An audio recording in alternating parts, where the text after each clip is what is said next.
Talk to us about the intersectionality between faith and culture. I feel like spiritually, I have a job to encourage people. I do that every day as much as I can. I try to write songs that will encourage people and give them hope.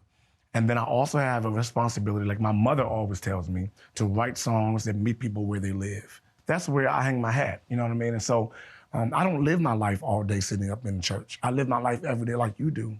And so when there are things going on like what we're seeing going on, I feel like I got a job to speak to that culturally and not let my voice only be heard to those who believe like I believe, faith-wise, but also those who are going through what I'm going through in the real world.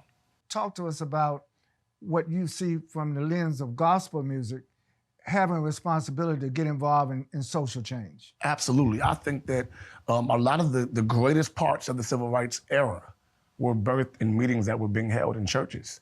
Even the person that we deem responsible and in the face of that era with Dr. Martin Luther King Jr. is a pastor.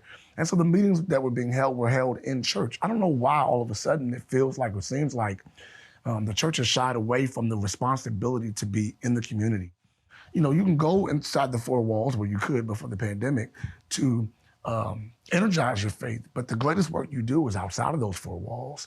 And so for me, Call to Action and everything surrounding that song has everything to do with being in the community and engaging the community to ask the tough questions, to have the tough conversations, and ultimately to do something about it.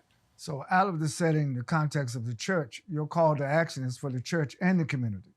I think the partnership of community and church is where great change happens, where we don't take alienation that, you know, whatever's going on in the community is only the community's fault, or whatever's going on in church is only the church's responsibility.